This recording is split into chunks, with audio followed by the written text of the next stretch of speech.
মানুষের হক আদায় করা ও কারো প্রতি জুলুম না করা। যারা অন্যের হক নষ্ট করে, জুলুম করে, তাদের মৃত্যু কিন্তু কঠিন হবে। রাসূলুল্লাহ সাল্লাল্লাহু আলাইহি ওয়াসাল্লাম বলেছেন, যে ব্যক্তি কারো হক নষ্ট করে মৃত্যুবরণ করবে, কিয়ামতের দিন তাকে সেই ব্যক্তির পাওনা দিতে হবে। আর এ ব্যাপারে আমাদের করণীয় কি?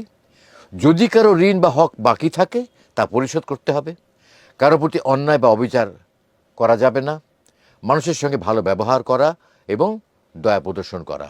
মৃত্যুর প্রস্তুতি নেওয়া ও সর্বদা আল্লাহকে স্মরণ করা। যারা বেশি বেশি মৃত্যুকে স্মরণ করে, তাদের জন্য মৃত্যু সহজ হয়ে যায়। রাসূলুল্লাহ সাল্লাল্লাহু আলাইহি ওয়াসাল্লাম বলেছেন, যে ব্যক্তি বেশি বেশি মৃত্যুকে স্মরণ করবে, তার জন্য মৃত্যু সহজ করে দেওয়া হবে। আমাদের করণীয় হলো প্রতিদিন মৃত্যুর কথা চিন্তা করা এবং এর জন্য প্রস্তুতি নেওয়া, কাফন দাফনের শিক্ষা নেওয়া ও জানাজা নামাজ পড়ার অভ্যেস গঠন করা, নিজেকে জবাবদিহিতার মধ্যে রাখা এবং সৎ জীবনযাপন করা।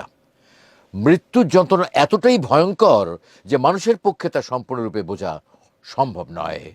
কোরআন ও হাদিসে বারবার এর ভয়াবহতার বিবরণ দেওয়া হয়েছে, যা আমাদেরকে স্মরণ করে দেয় যে এটি সহজ কোনো বিষয় নয়। তবে যারা ঈমানের উপর অবিচল থাকবে, নেক আমল করবে, আল্লাহর আদেশ মেনে চলবে এবং গোনাহ থেকে দূরে থাকবে, তাদের জন্য মৃত্যুর যন্ত্রণা সহজ হয়ে যাবে।